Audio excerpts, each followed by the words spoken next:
समीपुर म चाहिँ आज मेरो बुढा चाहिँ आज पल्टन जाँदै हुनुहुन्छ कि उहाँ चाहिँ बेसी बोलायो होइन, त्यही भएर चाहिँ मेरो बुढा चाहिँ रेडी हुनुहुन्छ। अनि म चाहिँ बुढाको चाहिँ सामान प्याकिङ गरिदिँदैछु। नराम्रो लागिरहेको हो साथीहरू, के गर्नु, जागिर भन्ने कुरो खानै पर्यो, सधैँभरिसँगै बसेर नपुग्ने रहेछ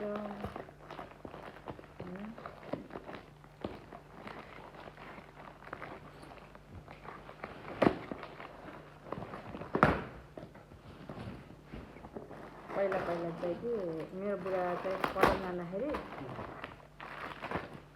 खुसी भएर गए जस्तो गर्ने कि म चाहिँ अहिले चाहिँ म हाँसेर पठाउँछु, मेरो बुढा चाहिँ रुँदै गए जस्तो गर्नुहुन्छ कि।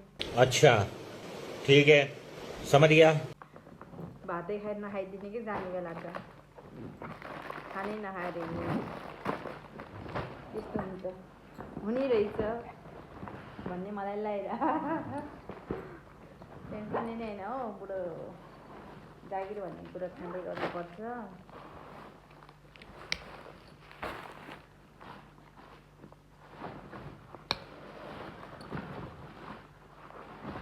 के तरबाट हालेको हो?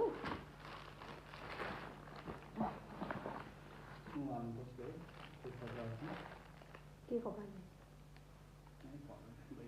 कस्तो कपाल? कपडा प्लास्टिकमा हालेर अलिकति टाढा भयो भने अलिकति सेफ्टी होला होइन।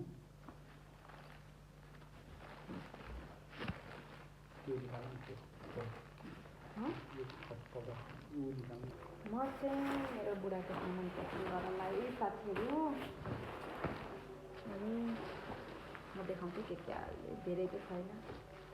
यो चाहिँ मेन कोसेली हो, 3 पानी।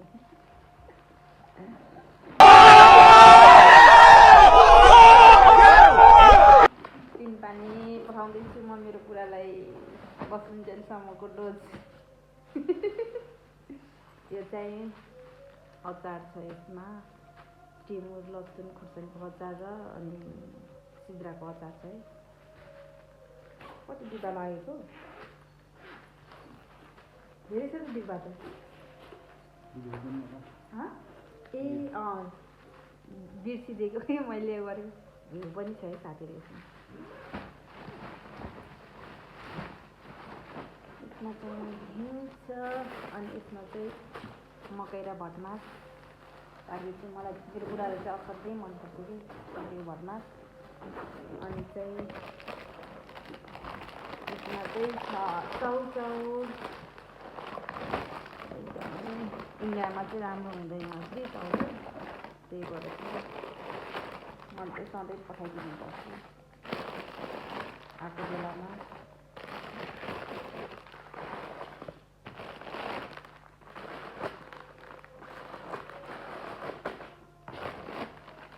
यति भएपछि के चाहियो भन बुढा? मुटुभरि बुढीको माया अनि कोसेली, यही त हो नि बुढालाई चिनो भनेको। 2टा चिनो चाहिँ यस्तो गएको छ। लेकिन 1 सेकेन्ड के भयो? सिधै सुनेन कि? 1-1.5 महिना त हो नि साथी। अब 1.5 महिनापछि चाहिँ आउने बनिन्छ है। त्यसपछि चाहिँ मेरो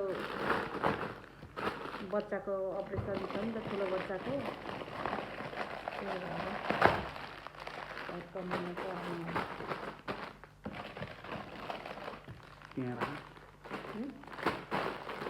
यति भएपछि बाबुलाई भइहाल्छ। यति नै हो साथीहरू। हेर्नु, ब्याग चाहिँ फुल भइसक्यो। हेर्दा चाहिँ नपटाउने छ फेरि ब्याग चाहिँ। बरु माया चाहिँ नहाल्नु बुढीलाई, अझ धेरै माया गर्दै जानु।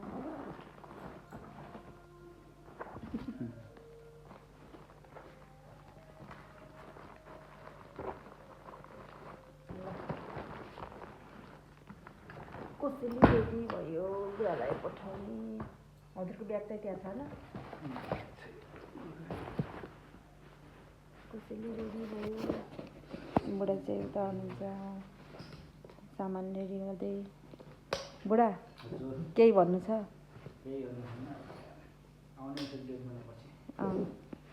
अरू यस्तै हो, के गर्ने बुढी, बस्न त मन लाग्छ, के गर्ने, सधैँ बसेर पुग्दैन, कमाउनै पर्यो।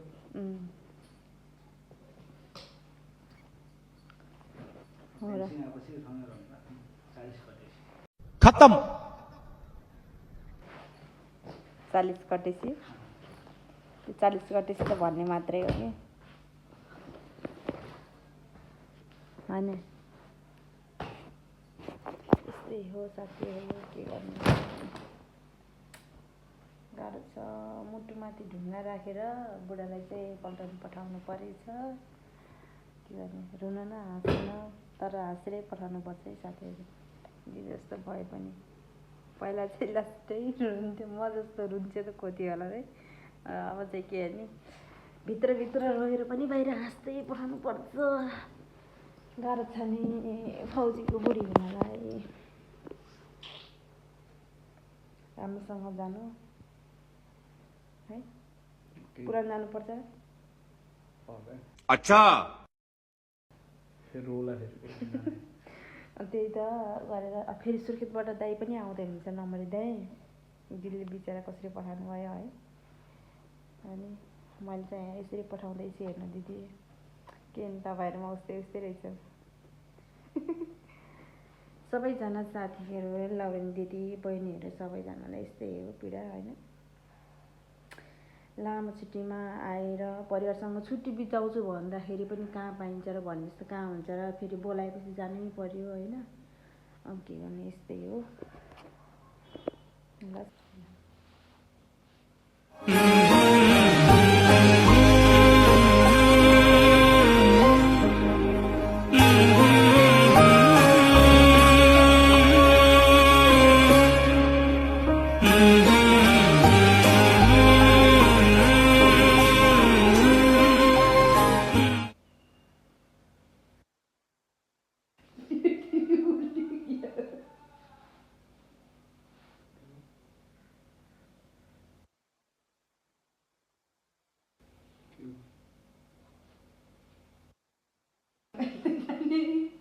पल्टनिएर न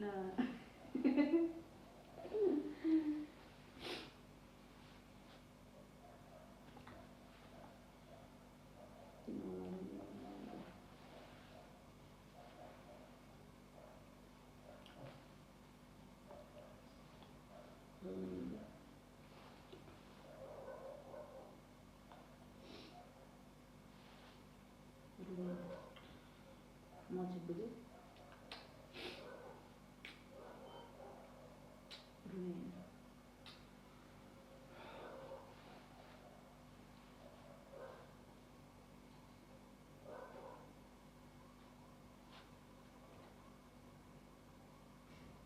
किन पिलिन्छ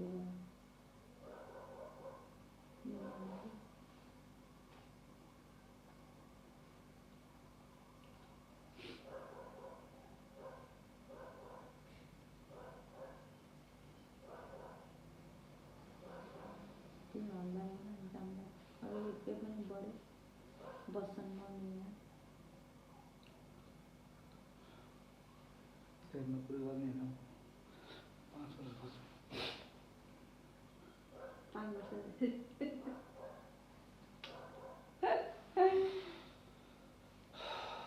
फर्किन छोडेर जानु त्यसपछि यस्तै किन नगरे, रोएर हैरान छ बुढा। के पहिला म रुन्थ्यो, ऊ रुन्थेन, मलाई सम्झाउँथ्यो, अहिले म सम्झाउँछु ऊ रुने। किन बुढा रुवादिएर सकिन्न फेरि। त्यो बनायो कि के औषधि छैन बनाएको, नरो बुढा नरो। साथीहरू जाने बेला भयो मेरो बुढा। अब के गर्ने, तातो ज्याकेट लगाउनु, राति त गाडीमा चिसो हुन्छ। चिसोले हान्छ नि छाती दुख्छ भने गर्ने फेरि अनि चिसोले त्यो चिसोले हो क्या छाती दुख्ने चिसोले हो छाती दुख्ने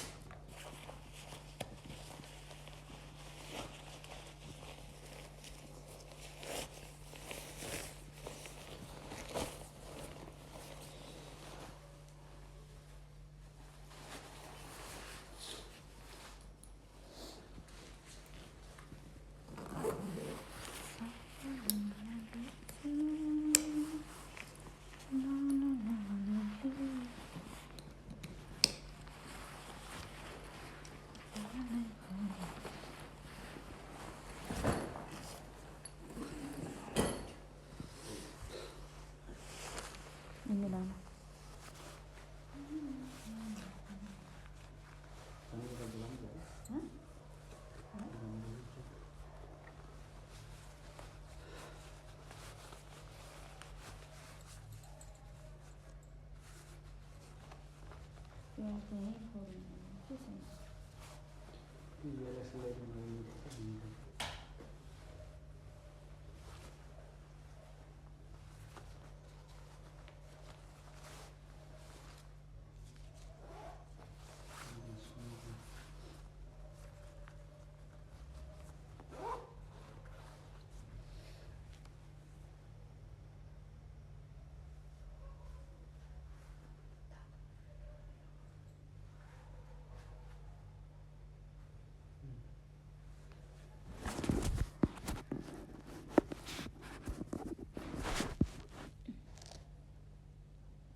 यता अन्त दाइ पठाइदिनु पर्यो दिदीलाई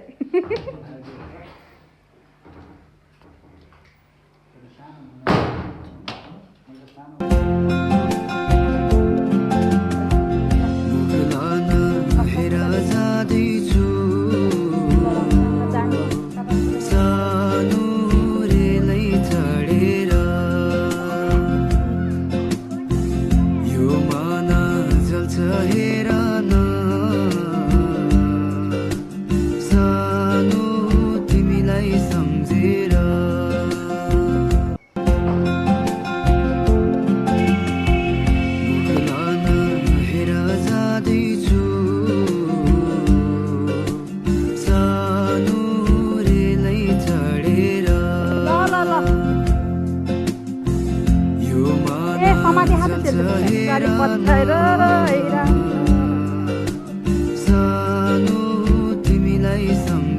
आऊ त्यसले पठाउने नि त जान्दिनु पर्छ त्यसले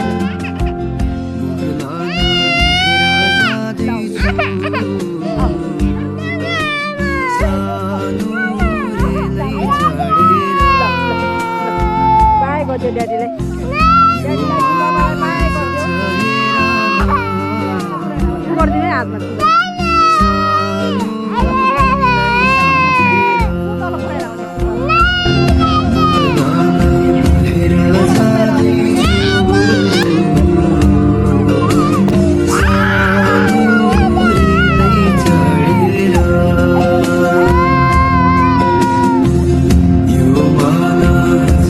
here